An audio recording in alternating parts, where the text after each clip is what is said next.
बीत चुके हैं, सतयुग, त्रेता युग और द्वापर युग। इन तीनों युगों का जिक्र हमारे धार्मिक ग्रंथों में मिलता है और वह भी पूरी काल गणना के साथ। तो क्या कलयुग के लिए भी ऐसी कोई काल गणना है? क्या कोई ऐसा समय है जिसके बाद कलयुग का अंत होगा? इस सवाल पर हमारे वैदिक ग्रंथों में कल की अवतार की भविष्यवाणी मिलती है। कल की यानी भगवान विष्णु का 10वां अवतार। क्या इसी 10वें अवतार भगवान कल्कि के साथ कलयुग का अंत होगा? इसके संकेतों को समझते हैं। शास्त्रों में लिखा है कि जब भगवान कल्कि सफेद घोड़े पर सवार होकर आएंगे तब धरती पर प्रलय होगा। इस महाप्रलय के बाद एक नई सृष्टि का जन्म होगा। भगवान कल्कि के साथ एक नए युग की शुरुआत होगी। जैसा कि कलयुग से ठीक पहले द्वापर युग में भगवान श्री कृष्ण कह चुके हैं, यदा यदा ही धर्मस्य ग्लानिर्भवति भारत अभ्युत्थानम धर्मस्य तदात्मानं सृजाम्यहम्। इस श्लोक का अर्थ है, जब जब इस धरती पर धर्म की हानि होती है और अधर्म आगे बढ़ता है तब तब ईश्वर का अवतार होता है। भगवान श्री कृष्ण ने स्वयं अर्जुन से कहा था कि अधर्म का नाश करने के लिए मैं धरती पर अवतार लेता हूं। 3 युगों सतयुग, त्रेता युग और द्वापर युग में भगवान विष्णु के 9 अवतार हो चुके हैं। इन 9 अवतारों के नाम हैं मत्स्य अवतार, कूर्म अवतार, वराह अवतार, नृसिंह अवतार, वामन अवतार, परशुराम अवतार, श्री राम अवतार, श्री कृष्ण अवतार। 10वां अवतार कल्कि अवतार है जो कलयुग के अंत में होगा। मान्यता है कि इस अवतार के साथ सभी बुरे कर्मों और पापियों का नाश होगा। अगर पौराणिक मान्यताओं के हिसाब से देखें तो महाभारत की घटना द्वापर युग की मानी जाती है। इसके पुरातात्विक साक्ष्य के अनुसार द्वापर युग खत्म हुए करीब 5100 साल बीत चुके हैं। इसके बाद कलयुग शुरू हुआ। आज के अनुसार कलयुग के 5121 साल बीत चुके हैं। हिंदू धर्म के प्राचीन ग्रंथ गरुड़ पुराण, विष्णु पुराण, अग्नि पुराण आदि में कलाओं का विस्तृत वर्णन किया गया है। इन ग्रंथों में कलयुग में स्त्रियों और पुरुषों के व्यवहार का भी वर्णन मिलता है। यदि आज का मनुष्य इन ग्रंथों में किए गए कलयुग के वर्णन को पढ़ेगा तो वह भयभीत। कृष्ण ने हजारों वर्षों पहले जो वर्णन किया है वह आज के समय में एक एक शब्द सत्य साबित होता दिखाई दे रहा है। गरुड़ जी के पूछने पर भगवान श्री कृष्ण ने कलयुग की भयावहता का वर्णन किया है। श्री कृष्ण ने कहा कि सतयुग, त्रेता युग, द्वापर युग और कलयुग, इन चारों युगों में कलयुग सबसे छोटा और सबसे भयंकर है। जब कलयुग में पाप अपने चरम पर होगा और धर्म का संपूर्ण नाश हो जाएगा तब एक भयंकर प्रलय इस सृष्टि का विनाश करेगी। भगवान श्री कृष्ण ने बताया कि कलयुग में स्त्रियों और पुरुषों का स्वभाव, उनके कर्म और व्यवहार कैसे होंगे। आइए इसे संक्षिप्त रूप में समझते हैं। बलवान व्यक्ति सबका स्वामी होगा। गरुड़ पुराण के अनुसार चाहे वह किसी भी कुल में जन्म हो, जो बलवान होगा वही सभी का स्वामी बनेगा। वह सभी वर्णों से कन्याओं को ग्रहण करेगा। धोखा और पाखंड चरम पर होगा। कलयुग में जो व्यक्ति झूठ और पाखंड करेगा उसे श्रेष्ठ माना जाएगा। मनुष्य विचारधारा और मशीनी उपकरणों की पूजा करेंगे, उन्हें देवताओं से भी ऊपर स्थान दिया जाएगा। धर्म और उपवास के नियम टूटेंगे। लोग उपवास, व्रत, दान, तप आदि अपने अनुसार करेंगे। कोई विधि विधान का पालन नहीं करेगा। लोग अपने स्वार्थ के अनुसार धर्म के नियम बदलेंगे। धन का दिखावा बढ़ेगा। थोड़े से धन को प्राप्त कर लोग गर्व करेंगे। मनुष्य धन का उपयोग केवल दिखावे के लिए करेगा और स्वयं को धनवान दिखाने की कोशिश में लगा रहेगा। धनवान पुरुष का प्रभाव, जो पति धनहीन होगा उसकी पत्नी उसे त्याग देगी। धनवान पुरुष स्त्रियों का स्वामी बन जाएगा। गे का सम्मान घटेगा। मनुष्य गाय को केवल दूध के लिए पालेगा लेकिन उसकी सेवा या पूजा नहीं करेगा। धन कमाने की प्रवृत्ति, मनुष्य का सारा ध्यान केवल धन कमाने पर होगा। दान और धर्म के प्रति कोई रुचि नहीं होगी। स्त्रियों का स्वभाव, स्त्रियां सुंदर पुरुष की कामना करेंगी और धर्म व शास्त्रों की अवहेलना करेंगी। वे अपने पति और गुरुओं का सम्मान नहीं करेंगी। परिवार का विघटन, लोग अपने स्वार्थ के कारण रिश्तों को तोड़ेंगे। वृद्ध जनों की सेवा करना भूल जाएंगे।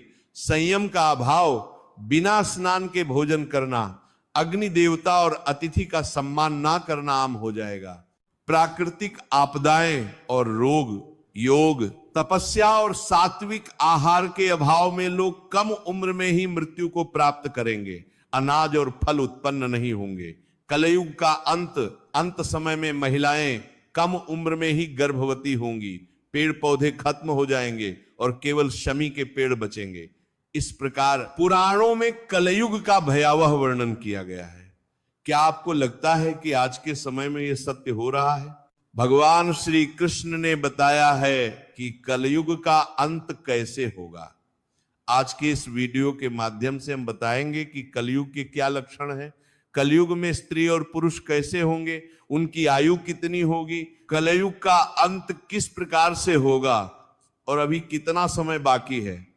तो चलिए बिना देरी किए जान लेते हैं। दोस्तों, महाभारत के युद्ध की समाप्ति के पश्चात जब धर्मराज युधिष्ठिर हस्तिनापुर के सिंहासन पर आसीन हुए तो उनके मन में सृष्टि के भविष्य को लेकर अनेक चिंताएं उठने लगी। द्वापर युग अब समाप्त होने की कगार पर था और कलयुग के आगमन के संकेत मिलने लगे थे। युधिष्ठिर यह सोचकर व्याकुल हो उठे कि कलयुग में मानव जीवन का क्या होगा और धर्म की क्या स्थिति रहेगी। अपने मन की इस चिंता का समाधान पाने के लिए उन्होंने अपने चारों भाइयों भीम, अर्जुन, नकुल और सहदेव के साथ भगवान श्री कृष्ण के पास जाने का निश्चय किया। इस प्रकार विचार करके सभी पांडव द्वारिका की ओर प्रस्थान करने लगे। वे पवित्र नगरी द्वारिका में पहुंचे जहां श्री कृष्ण ने उनका स्वागत किया। श्री कृष्ण के पास पहुंचते ही युधिष्ठिर ने उनके चरणों में प्रणाम किया और कहा, हे केशव, आपको बारंबार नमस्कार है। श्री कृष्ण ने मुस्कुराते हुए कहा, हे महाराज युधिष्ठिर, द्वारिका नगरी में आपका स्वागत है। कहिए मैं आपकी किस प्रकार से सहायता कर सकता हूं। युधिष्ठिर ने विनम्रता पूर्वक कहा, हे माधव, आप तो सब कुछ जानते हैं। द्वापर युग अब समाप्त होने वाला है और कलयुग के संकेत स्पष्ट रूप से दिखने लगे हैं। मैं यह जानना चाहता हूं कि कलयुग में मानव का स्वभाव और आचरण कैसा होगा। वह किस प्रकार की कर्म करेगा और मोक्ष प्राप्ति के लिए उसे कौन से प्रयास करने होंगे। श्री कृष्ण ने गहरी मुस्कान के साथ उत्तर दिया, हे धर्मराज, आपकी जिज्ञासा उचित है। कलयुग के प्रभावों को समझना अत्यंत महत्वपूर्ण है, लेकिन इसका उत्तर मैं आपको सीधे नहीं दे सकता। इसके लिए आपको और आपके भाइयों को कुछ विशेष अनुभव प्राप्त करने होंगे। युधिष्ठिर ने उत्सुकता पूर्वक पूछा, हे केशव, आप जिस प्रकार की परीक्षा की बात कर रहे हैं उसके लिए हम क्या करें, हमें क्या अनुभव करना होगा। श्री कृष्ण ने कहा, हे महाराज, आपको और आपके चारों भाइयों को अलग अलग दिशाओं में स्थित घने और भयानक वनों में जाकर कुछ विचित्र और अद्भुत चीज देखनी होगी। जब आप वहां कुछ असामान्य घटनाओं का अनुभव करेंगे तो उन्हें वापस आकर मुझसे साझा करें, तभी मैं आपको कलयुग के प्रभावों के बारे में विस्तार से बता पाऊंगा। युधिष्ठिर ने कहा, जैसी आपकी आज्ञा केशव, आप जिस स्थान की ओर इशारा करेंगे हम वहां जाने के लिए तैयार हैं। भगवान श्री कृष्ण ने कहा, हे महाराज, आप और आपके चारों भाई अब अलग अलग दिशाओं में जाओ। सभी दिशाओं में भयानक वन स्थित हैं। आप उन जंगलों में जाकर देखो। यदि आपको कोई विचित्र चीज दिखाई दे तो आप वापस आकर बता देना। मैं उससे आपको आने वाले कलयुग का रहस्य बताऊंगा। फिर युधिष्ठिर और उनके भाइयों ने भगवान श्री कृष्ण की आज्ञा का पालन करते हुए वन की ओर चलने का निर्णय लिया। पांडव अपने रथों से उतरे और पैदल ही वन की ओर चल पड़े।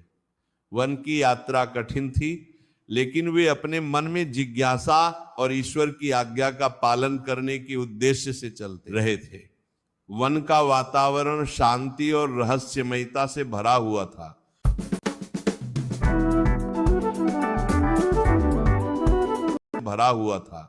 पांडव एक एक करके अलग अलग दिशाओं में जाने लगे ताकि वे अधिक से अधिक अद्भुत घटनाओं का अनुभव कर सकें। सबसे पहले युधिष्ठिर को एक घने और रहस्यमयी वन में एक विचित्र दृश्य दिखाई दिया। उन्होंने देखा कि एक विशालकाय हाथी के 2 सूंड है। वो हाथी अपने दोनों सूंड से वन के पेड़ों को उखाड़ रहा था, मानो उसकी शक्ति अद्वितीय हो। ये दृश्य देखकर युधिष्ठिर आश्चर्यचकित हो गए और सोचने लगे कि यह अद्भुत घटना क्या संकेत दे रही है। उन्होंने उस हाथी को ध्यान से देखा और उसके अद्वितीय रूप को समझने का प्रयास किया। इसके बाद अर्जुन ने भी एक अद्भुत घटना का साक्षात्कार किया। अर्जुन एक सुंदर और शांत वन में पहुंचे जहां पक्षियों की चहचहाहट सुनाई दे रही थी। वहां उन्होंने देखा कि एक विशाल पक्षी के पंखों पर वेदों की रचनाएं लिखी हुई थी। वह पक्षी अत्यंत विशाल और गौरवशाली था, लेकिन वह मुर्दे का मांस खा रहा था। अर्जुन यह दृश्य देखकर सोचने लगे, यह कैसा अद्भुत और विरोधाभासी दृश्य है। एक ओर यह पक्षी वेदों का ज्ञान धारण करता है और दूसरी ओर वह मृत जीवों का मांस खा रहा है। अर्जुन ने इस दृश्य को ध्यान से देखा और यह समझने का प्रयास किया। फिर भीम, जो बड़े बलवान और हृष्ट-पुष्ट थे, उन्होंने भी एक अनोखी घटना देखी। भीम एक हरे भरे चारागाह में पहुंचे जहां गायों का एक झुंड चल रहा था। वहां उन्होंने देखा कि एक गाय ने बछड़े को जन्म दिया और वह गाय अपने बछड़े को इतनी जोर से चाटने लगी कि वो बछड़ा लहूलुहान हो गया। भीम ने ये दृश्य देखा और सोचने लगे, ये कैसी विचित्र ममता है जो बच्चे को घायल कर रही है। इसके बाद सहदेव ने एक विचित्र दृश्य देखा। सहदेव एक सुंदर और शांत जलाशय के पास पहुंचे जहां 7 कुएं थे। उन 7 कुओं में से 6 कुओं में पानी भरा हुआ था, लेकिन बीच वाला कुआं जो सबसे गहरा था उसमें जरा सा भी पानी नहीं था। ये दृश्य देखकर सहदेव गहरे विचार में पड़ गए और सोचने लगे कि ये अद्भुत दृश्य क्या संकेत दे रहा है। उन्होंने इस दृश्य को ध्यान से देखा और यह समझने का प्रयास किया। फिर अंत में नकुल ने भी एक अद्भुत दृश्य देखा। नकुल एक पर्वतीय क्षेत्र में पहुंचे जहां चारों ओर ऊंचे ऊंचे पर्वत थे और उन पर हरे भरे वृक्ष उगे हुए थे। उन्होंने देखा कि एक पहाड़ की छोटी सी एक विशालकाय शिला लुढ़कती हुई नीचे आ रही थी। वह शिला अपने रास्ते में आने वाले बड़े बड़े वृक्षों को उखाड़कर फेंक देती है, लेकिन जब वो एक छोटे से पौधे के पास पहुंची तो उसे छूते ही वो स्थिर हो गई। नकुल इस घटना से स्तब्ध रह गए और सोचने लगे कि ये छोटा सा पौधा इतना शक्तिशाली कैसे हो सकता है। उन्होंने इस दृश्य को ध्यान से देखा और ये समझने का प्रयास किया। शाम होते ही 5 भाई वन से वापस लौटे और भगवान श्री कृष्ण के पास पहुंचे। वे सभी अपने अपने अनुभवों को साझा करने के लिए उत्सुक थे। सबसे पहले युधिष्ठिर ने अपनी बात कही, हे प्रभु, मैंने एक हाथी देखा जिसकी 2 सूंड थी। यह दृश्य देखकर मैं बहुत चकित हुआ। श्री कृष्ण मुस्कुराए और बोले, धर्मराज, इस दृश्य का अर्थ यह है कि कलयुग में ऐसे लोग सत्ता में आएंगे जो दोनों ओर से शोषण करेंगे। वे एक ओर प्रजा से सेवा और भक्ति की मांग करेंगे और दूसरी ओर अपने स्वार्थ के लिए उनका दोहन करेंगे। वे दिखावे में कुछ और होंगे और अंदर से कुछ और। ऐसे शासक प्रजा के हित की बजाय अपने स्वार्थ को प्राथमिकता देंगे। इसके बाद अर्जुन ने कहा, प्रभु, मैंने एक पक्षी देखा जिसके पंखों पर वेदों की रचनाएं लिखी हुई थी, लेकिन वह पक्षी मुर्दे का मांस खा रहा था। यह दृश्य मेरे लिए अत्यंत विचित्र था। श्री कृष्ण ने गहरे विचार में डूबे हुए कहा, अर्जुन, कलयुग में ऐसे लोग होंगे जो बड़े बड़े विद्वान और पंडित कहलाएंगे। उनके पास ज्ञान तो होगा, लेकिन उनका हृदय पवित्र नहीं होगा। वे मृतकों के नाम पर धन अर्जित करने के लिए तत्पर रहेंगे। ऐसे विद्वान केवल अपने लाभ के लिए धर्म और वेदों का उपयोग करेंगे। वे केवल उस समय का इंतजार करेंगे जब कोई धनी व्यक्ति मरे और उनकी संपत्ति उनके नाम हो जाए। इस युग में धर्म के नाम पर भी छल और कपट होगा। फिर भीम ने अपनी बात कही, प्रभु, मैंने देखा कि एक गाय अपने बछड़े को इतनी जोर से छांट रही थी कि वह लहूलुहान हो गया। यह दृश्य मेरे लिए बड़ा ही विचित्र था। श्री कृष्ण ने गंभीरता से उत्तर दिया, भीम, भीम, कलयुग में माता पिता अपने बच्चों के प्रति इतनी ममता और मोह दिखाएंगे कि वे उनके विकास का मार्ग ही बाधित कर देंगे। अत्यधिक स्नेह और सुरक्षा के कारण बच्चे आत्मनिर्भर नहीं बन पाएंगे और वे जीवन में आगे बढ़ने के बजाय मोह माया के जाल में फंस कर रह जाएंगे। माता पिता की ममता उनके बच्चों के लिए ही बाधा बन जाएगी और बच्चे आत्मनिर्भर बनने के बजाय कमजोर हो जाएंगे। अब सहदेव ने अपनी बारी ली और कहा, हे प्रभु, मैंने 7 कुओं का अद्भुत दृश्य देखा। 6 कुओं में पानी भरा हुआ था, लेकिन बीच वाला कुआं जो सबसे गहरा था वह पूरी तरह से सूखा था। यह दृश्य मुझे बहुत विचित्र लगा। श्री कृष्ण ने धीरे धीरे उत्तर दिया, सहदेव, कलयुग में ऐसे लोग होंगे जो दिखावे में बड़े धनाढ्य और संपन्न होंगे। वे बड़े बड़े उत्सवों और आयोजनों में अपार धन खर्च करेंगे, लेकिन अपने पड़ोस में भूखे और प्यासे लोगों की ओर देखने की भी जरूरत नहीं समझेंगे। वे केवल अपने स्वार्थ और आनंद के लिए धन का उपयोग करेंगे और दूसरों की पीड़ा की उन्हें कोई परवाह नहीं होगी। यह युग स्वार्थ और अनदेखी का होगा, जहां धन का असली उपयोग नहीं हो पाएगा। अंत में नकुल ने अपनी बात कही, प्रभु, मैंने देखा कि एक विशालकाय शिला पहाड़ से लुढ़कती हुई नीचे आ रही थी।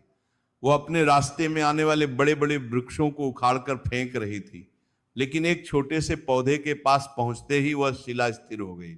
यह दृश्य मेरे लिए अत्यंत आश्चर्यजनक था। श्री कृष्ण ने गंभीर स्वर में उत्तर दिया, नकुल, कलयुग में मनुष्य का पतन बड़े बड़े धन और संपत्तियों के कारण नहीं रुकेगा। उसका जीवन केवल भौतिक सुख सुविधाओं से उखड़ जाएगा। लेकिन अगर मनुष्य अपने हृदय में भगवान का नाम और सच्ची भक्ति धारण कर लेता है तो वह पतन के मार्ग से बच सकता है।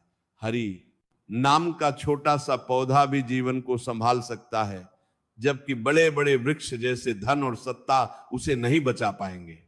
यही कलयुग का सच होगा। भगवान श्री कृष्ण के इन उत्तरों को सुनकर 5 पांडव गहरे विचार में पड़ गए।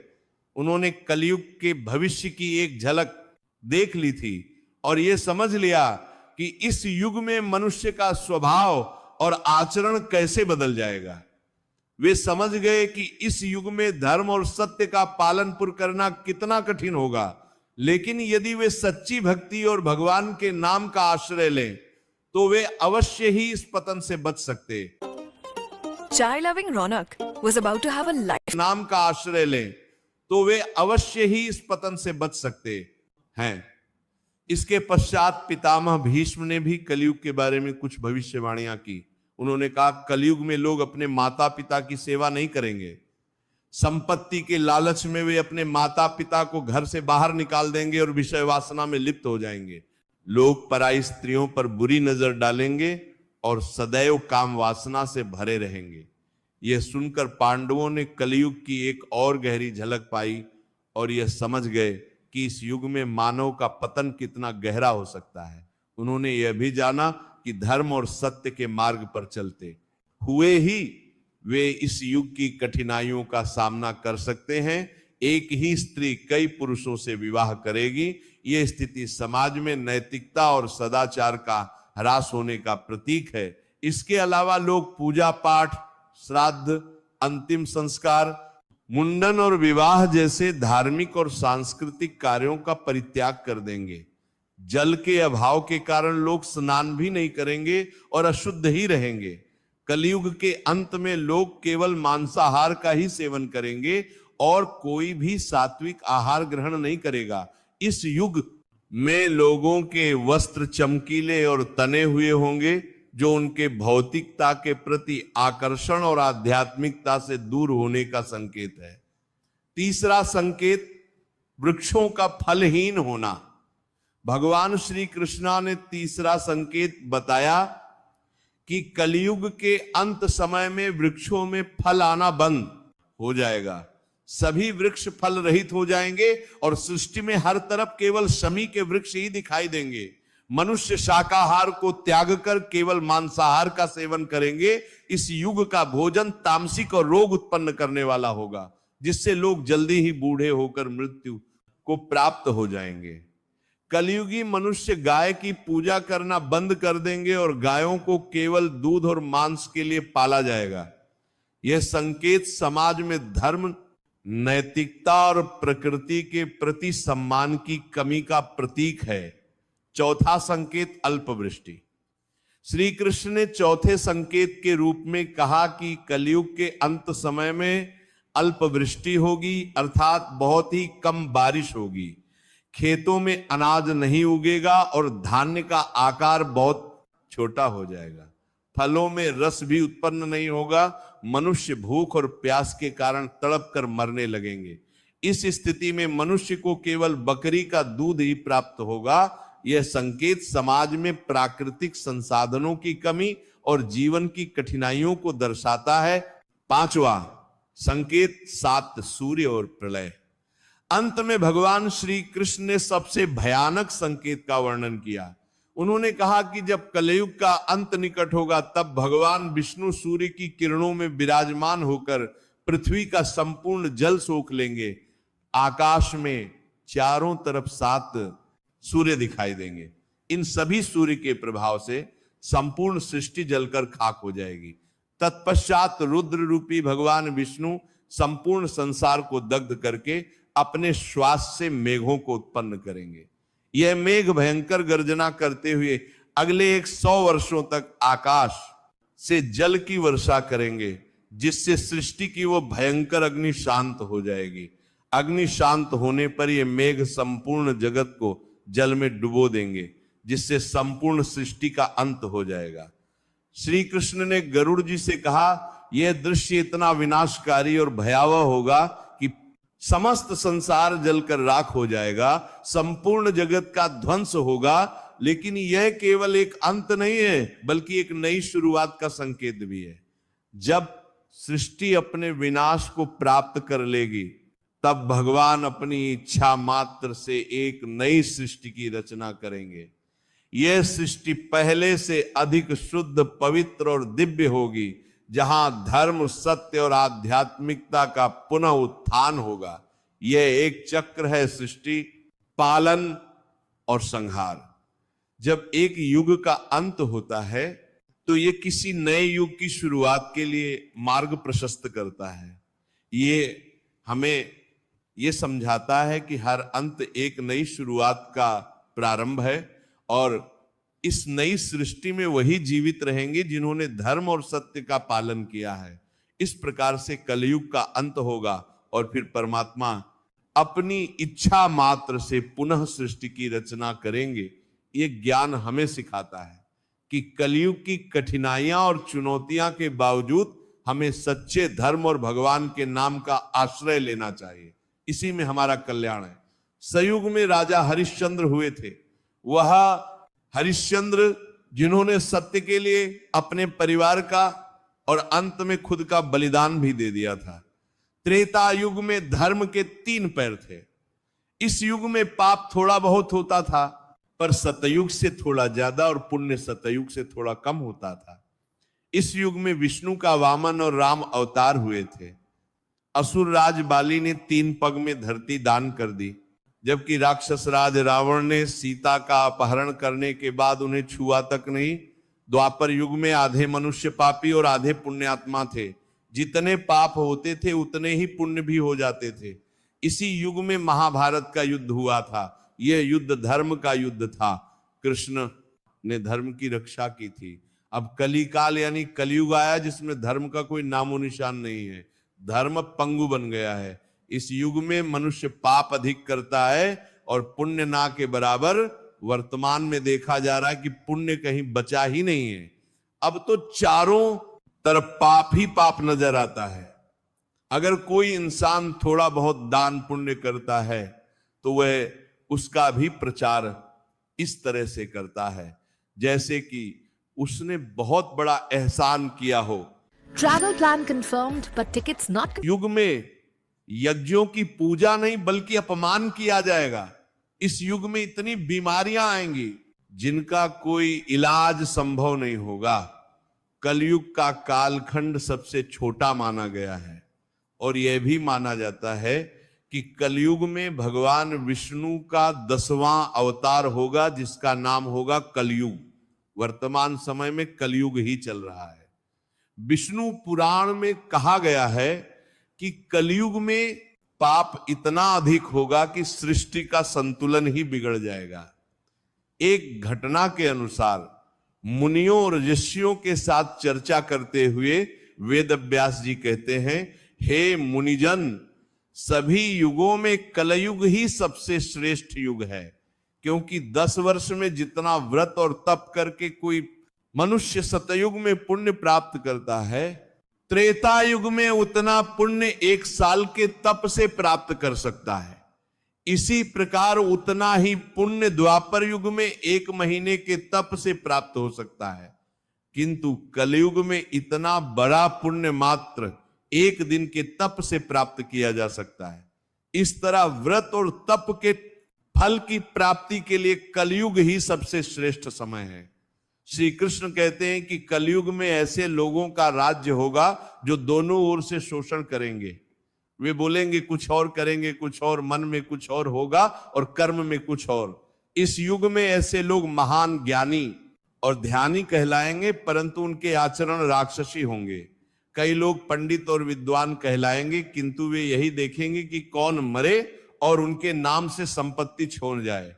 कलयुग का मनुष्य शिशुपाल जैसा हो जाएगा। कलयुग में मां का अपने बच्चों से इतना मोह होगा कि उन्हें अपने विकास का अवसर ही नहीं मिलेगा। मोह माया में ही घर बर्बाद हो जाएगा। ज्यादा प्यार मिलने के कारण बच्चे बिगड़ जाएंगे और गलत काम करेंगे। अगर कोई बेटा घर त्याग कर साधु बनेगा तो हजारों लोग उसके दर्शन करेंगे, लेकिन यदि अपना बेटा साधु बनेगा तो परिवार रोएगा कि हमारी जिंदगी बर्बाद हो गई।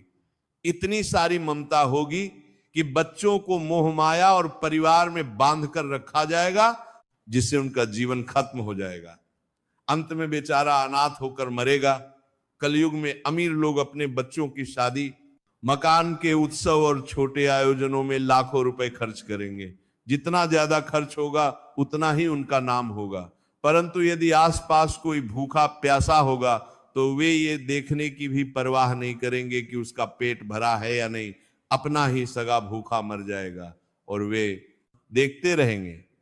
दूसरी ओर वे मौज मस्ती, मदिरा, मांस भक्षण और व्यसनों पर खूब पैसा खर्च करेंगे, लेकिन किसी के आंसू पोंछने में उनकी रुचि नहीं होगी। कलयुग में मानव का मन नीचे गिरेगा, उसका जीवन पतित होगा। ये पतित जीवन धन की शिला से रुकेगा ना, सत्ता के वृक्षों से, किंतु हरिनाम के एक छोटे से पौधे से, हरि कीर्तन के एक छोटे से पौधे से मनुष्य जीवन का पतन रुक जाएगा। पुराणों में लिखा है कि जैसे जैसे कलयुग आगे बढ़ेगा वैसे वैसे भारत की गद्दी पर वेद विरोधी लोगों का शासन होगा। ये ऐसे लोग होंगे जो जनता से झूठ बोलेंगे, एक दूसरे की आलोचना करेंगे और जिनका कोई धर्म नहीं होगा। ये सभी विधर्मी होंगे और मिलकर भारत को बर्बाद कर देंगे। अंततः भारत को अराजक भूमि बना देंगे। ज्यों ज्यों कलयुग आगे बढ़ेगा ब्राह्मणगण संस्कार शून्य हो जाएंगे, राजा लोग भी शुद्ध तुल्य हो जाएंगे। अपनी तुच्छ बुद्धि को शाश्वत समझकर कुछ मूर्ख लोग ईश्वर और धर्म ग्रंथों की प्रामाणिकता पर प्रश्न उठाने का दुस्साहस करेंगे। वे पुराणों का अपमान करेंगे। इसका अर्थ होगा कि उनके पाप प्रबल हो चुके हैं। जब सभी वेदों को त्याग दिया जाएगा, संस्कार शून्यता फैलेगी। लोग छोटी छोटी बातों पर क्रोधित होकर आग बबूला हो जाएंगे। दुष्ट लोग स्त्रियों, बच्चों, गांवों और ब्राह्मणों को मारने में भी संकोच नहीं करेंगे। दूसरों की स्त्रियों और धन को हथियाने में ये लोग सदा तत्पर रहेंगे। ब्रह्मा जी ने नारद से कहा, भयंकर कलयुग में मनुष्य का आचरण दुष्ट हो जाएगा, योगी भी दुष्ट चित्त वाले होंगे, संसार में परस्पर विरोध फैलेगा। ब्राह्मण, क्षत्रिय और वैश्य दुष्ट कर्मों में लिप्त हो जाएंगे। राजाओं में चरित्रहीनता विशेष रूप से देखी जाएगी। देश और गांव गांव में कष्ट फैल जाएगा। संतजन दुखी रहेंगे। अपने धर्म को त्याग कर लोग दूसरे धर्म का आश्रय लेंगे। देवताओं का देवत्व नष्ट हो जाएगा और उनका आशीर्वाद भी प्राप्त नहीं होगा। मनुष्यों की बुद्धि धर्म से विपरीत हो जाएगी और पृथ्वी पर पाप और झूठ का राज्य होगा। वेदों का पालन पुर कोई नहीं करेगा। विवाह को धर्म नहीं माना जाएगा। शिष्य गुरु के अधीन नहीं रहेंगे। पुत्र भी अपने धर्म का पालन नहीं करेंगे। जो बलवान होगा वही सबका स्वामी होगा। सभी लोग कन्याओं को बेचकर अपना निर्वाह करेंगे। कलयुग में जो भी कहेगा वही शास्त्र माना जाएगा। कम धन होने पर भी मनुष्य में घमंड होगा। स्त्रियां अपने केशों पर ही रूपवती होने का गर्व करेंगी। कलयुग में स्त्रियां धनहीन पतियों को त्याग देगी। उस समय धनवान पुरुष ही स्त्रियों का स्वामी होगा। जो अधिक देगा उसे ही लोग अपना स्वामी मानेंगे। उसे समय लोग केवल प्रभुता के कारण संबंध रखेंगे। सारा धन घर बनाने में ही समाप्त हो जाएगा। पुण्य के काम नहीं होंगे। बुद्धि केवल धन के संग्रह में लगी रहेगी। सारा धन उपभोग में ही समाप्त हो जाएगा। स्त्रियां अपनी इच्छानुसार आचरण करेंगी और भोग विलास में ही लिप्त रहेंगी। अन्याय से धन कमाने वाले पुरुषों में उनकी आसक्ति होगी। कलयुग में सभी लोग समानता का दावा करेंगे, लेकिन एक दूसरे से जलेंगे और नफरत करेंगे। प्रजा पानी और सूखे के भय से व्याकुल रहेगी। उनके नेत्र आकाश की ओर लगे रहेंगे। वर्षा ना होने के कारण मनुष्य तपस्वियों की भांति फल, फूल और पत्ते खाकर अपना जीवन यापन करेंगे। कलयुग में देव पूजा, अतिथि सत्कार, श्राद्ध और तर्पण की क्रियाएं समाप्त हो जाएगी। स्त्रियां लोभी, नाती अधिक खाने वाली और मंद भाग्य वाली होंगी। वे गुरुजनों और पति की आज्ञा का पालन नहीं करेंगी, पर्दे में भी नहीं रहेंगी और अपना जीवन यापन स्वयं करेंगी। वे क्रोध से भरी रहेंगी, देह की शुद्धि पर ध्यान नहीं देंगी और असत्य तथा कटु वचन बोलेंगी। दुराचारी पुरुषों से मिलने की अभिलाषा रखेंगी और अपने शरीर का प्रदर्शन करेंगी। ब्रह्मचारी लोग बिना वेदों में कहे गए व्रत का पालन किए ही तप करेंगे। गृहस्थ पुरुष हैं तो हवन करेंगे।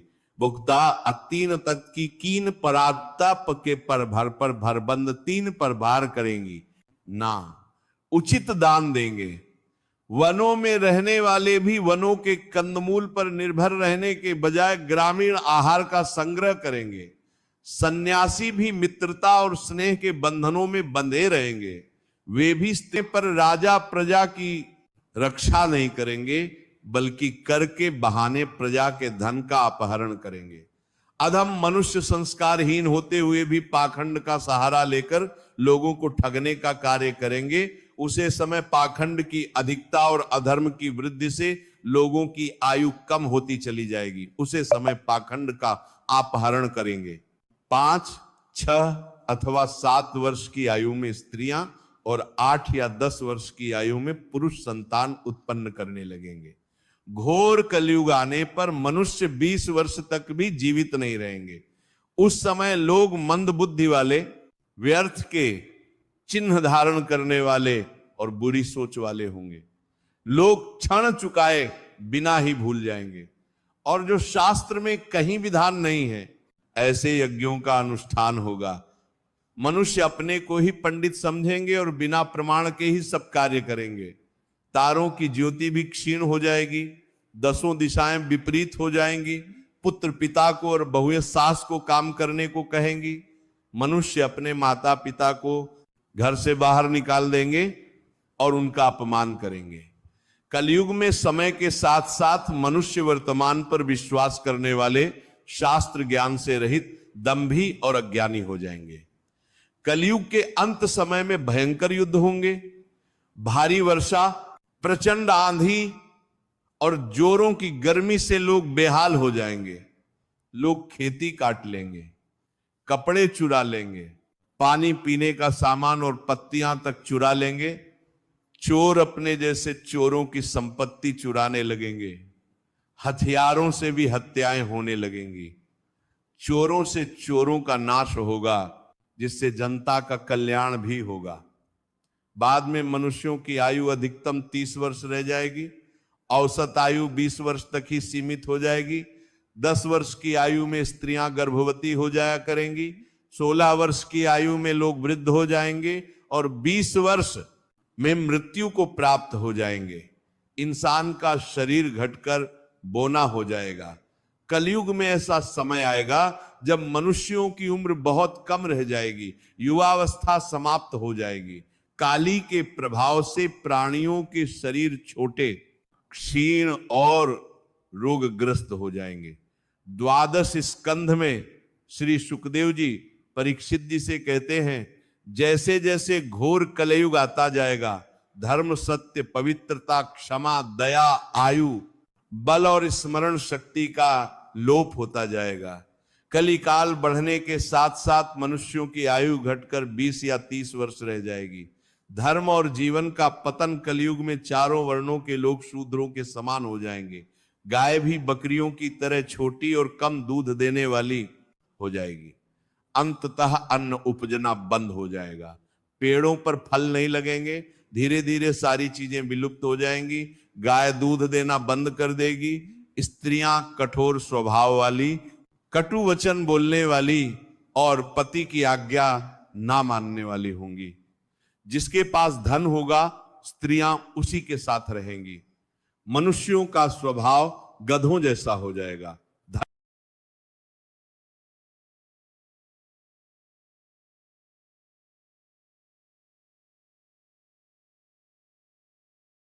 समाज हिंसक हो जाएगा। जो लोग बलवान होंगे उनका ही शासन चलेगा। मानवता नष्ट हो जाएगी। रिश्ते समाप्त हो जाएंगे। एक भाई दूसरे भाई का शत्रु बन जाएगा। जुआ और हिंसा ही धर्म समझा जाएगा।